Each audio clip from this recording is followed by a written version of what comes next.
ஒரு நாடு என்றால் ஆட்சி செய்பவர், ஆட்சி திறன், மக்கள் என்று சொல்வார்கள். ஆனால் இந்திய நாட்டிற்கு கூடுதலான சிறப்புண்டு.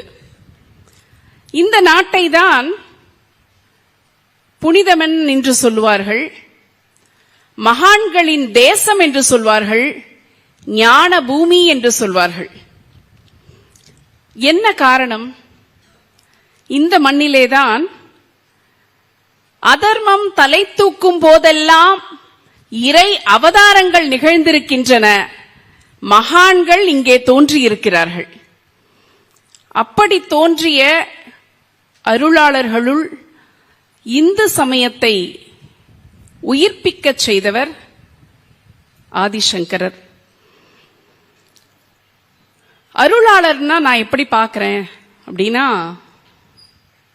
நம்மை போன்று சாதாரணமான மனிதர்களாக பிறந்தவர்கள்தான்.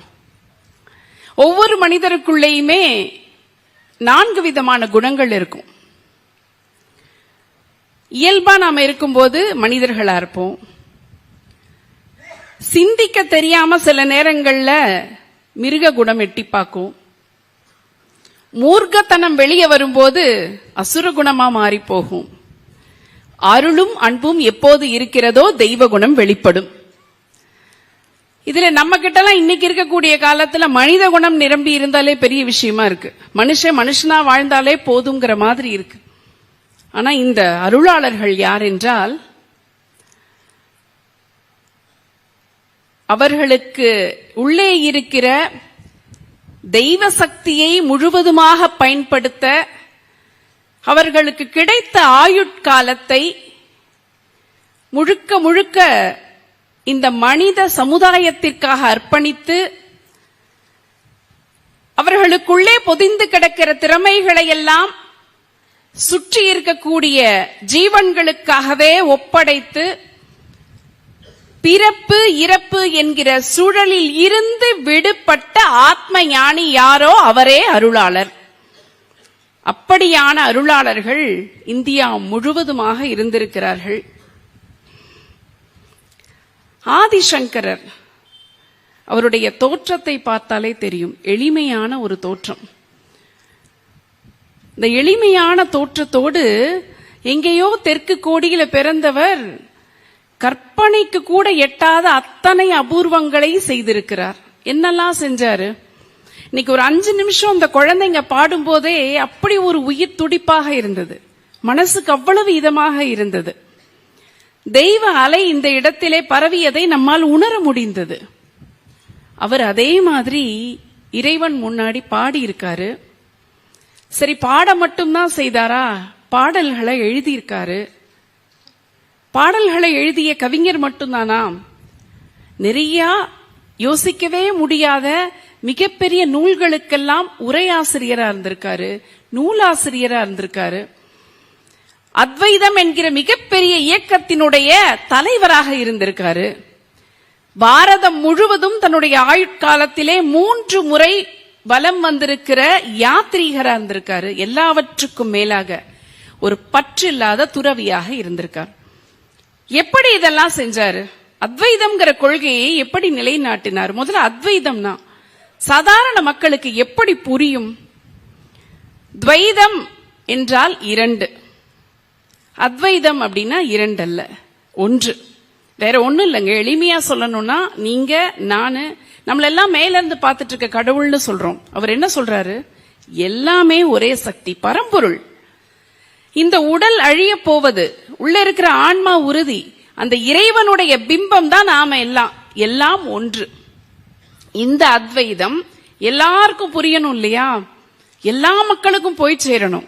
ஏன்னா அன்னைக்கு இருந்த இந்தியாவினுடைய நிலை வேறு. அதனால அவர் எப்படி செய்தார் அப்படின்னா, தன்னுடைய அறிவின் துணை கொண்டு, ஆத்ம சக்தியின் துணை கொண்டு, வாதத்தின் மூலமாக இந்தியா முழுவதும் வலம் வந்தார். நம்ம இப்படி ஒரு பாத்திரம், இப்படி ஒரு மனிதர் இந்த மண்ணிலே சாதாரணமா பிறந்து வளர்ந்து இதெல்லாம் செய்ய முடியுமா? இது ஒரு கற்பனை பாத்திரமா இருக்குமா? புராணங்கள்ல சொல்லக்கூடிய, தொன்மங்கள்ல வரக்கூடிய ஒரு பாத்திரமா இருக்குமா? இல்லவே இல்லை. வரலாற்றிலே வாழ்ந்த ஒரு மகா புருஷர் ஆதிசங்கரர். சரி, இதெல்லாம் செய்யறதுக்கு அவருக்கு எத்தனை ஆண்டுகள் ஆயிருக்கும்? 100 ஆண்டுகளுக்கு மேல இல்ல, அதுல பாதி இல்லவே இல்ல. வெறும் 32 ஆண்டுகள் மட்டுமே இந்த மண்ணில் வாழ்ந்த மகான் ஆதிசங்கர். 32 ஆண்டுகள் நம்ம திரும்பி பார்த்தோம்னா நம்ம என்ன செய்யறோம்? இன்னைக்கு இருக்கக்கூடிய பையன் கிட்ட கேட்டோம்னா, நான் படிச்சு வேலை வாங்கறதுக்கே எனக்கு 35 வயசு ஆகுதுங்கிறாங்க. ஆனா 32 ஆண்டுகள்ல இன்னைக்கு மாதிரியான எந்த வசதிகளும் இல்லாத ஆயிரக்கணக்கான ஆண்டுகளுக்கு முன்னாடி வரலாறு கிபி 8ஆம் நூற்றாண்டு இவருடைய காலம்னு சொல்லுது. பாரம்பரியமாக சொல்லப்படக்கூடிய இடங்களிலே எல்லாம் கிமு 5ஆம் நூற்றாண்டுன்னு சொல்லப்படுது. அப்படின்னா எப்படியும் ஆயிரக்கணக்கான ஆண்டுகளுக்கு முன்னால் உதித்த ஒரு மனிதர் எப்படி இதெல்லாம் சாத்தியப்படுத்தி இருக்க முடியும்? எப்படி செய்திருக்க முடியும்? இவருடைய ஆதிசங்கரருடைய சரித்திரத்தை சொல்லக்கூடிய பல நூல்கள் எல்லாம் சங்கர விஜயம் என்று பெயர் சொல்லக்கூடிய நூல்கள்ல எல்லாமே இவர் செய்த செயல்களை எல்லாம் எண்ணி பார்க்கும் போது சாதாரண மனிதர் செய்ததாகவே இருக்காது. இறை அம்சம் அவர்.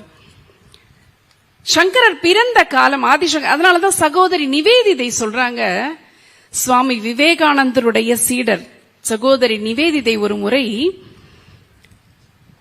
அவங்க நாட்டுல இருக்கக்கூடிய ஒரு நூல்ல எழுதுறாங்க, மேலை நாட்டினராகிய நமக்கு இந்திய மண்ணிலே பிறந்த ஆதிசங்கரர் போன்ற அரிதான மகானை பற்றி புரிந்து கொள்வதற்கு வாய்ப்பு குறைவு. எபலாடின் அவங்க சிலர் பட்டியல் கொடுக்கறாங்க. எபலாடின் அறிவுத்திறம், மார்ட்டின் லூதர் கிங்கின் விடுதலை வேட்கை, இக்னேஷியஸ் லயோலாவின் நுண் உணர்வு, புனித பிரான்சிஸின் பக்தி, இவற்றையெல்லாம் நாம் அறிவோம். ஆனால் இவை அனைத்தும் சேர்ந்த ஒரு மனிதர் இந்திய மண்ணிலே பிறந்திருக்கிறார். அவர் பெயர் ஆதிசங்கரர் என்கிறார். யாரு? சகோதரி நிவேதிதை. அவர் பிறந்த காலம் இந்தியா எப்படி இருந்திருக்கு தெரியுங்களா? ரொம்ப மோசமா, ஒரு இருண்ட காலம்னு சொல்லலாம். ஏகப்பட்ட மதங்கள், ஏகப்பட்ட மூட நம்பிக்கைகள். அவர் பிறந்த காலத்துல இருந்த மதங்களின் எண்ணிக்கை 72 துர்மதங்கள்னு சொல்றாங்க. மதங்களையே துர்மதங்கள்னு சொல்றாங்க. ஒரு உதாரணத்துக்கு சொல்லணும்னா, அந்த மதங்கள் பேரெல்லாம் பாருங்களேன். ஹிரண்ய கர்ப்ப மதம், குபேர மதம், மன்மத மதம், யம மதம், பேய்களை வழிபட்டிருக்காங்க, பூதங்களை வழிபட்டிருக்காங்க, தோன்றிய மந்திர தந்திரங்கள் எல்லாம் செய்திருக்காங்க. இப்படிதான் ஒரு வழிபாடு இருக்க வேண்டும், இதுதான் முறைன்னு எந்த சித்தாந்தமும் இல்லை, எந்த வேதாந்தமும் இல்லை. அப்படி இருந்த காலகட்டத்திலே நல்லவர்கள் எல்லாம் நினைச்சாங்களாம், இந்த மண்ணுக்கு விடிவு காலம் வருவதற்கு யாராவது ஒரு ஆச்சாரியர் தோன்றிவிட மாட்டாரா அப்படின்னு நினைச்சாங்களாம். அந்த நேரத்திலே தோன்றியவர் ஆதிசங்கரர்.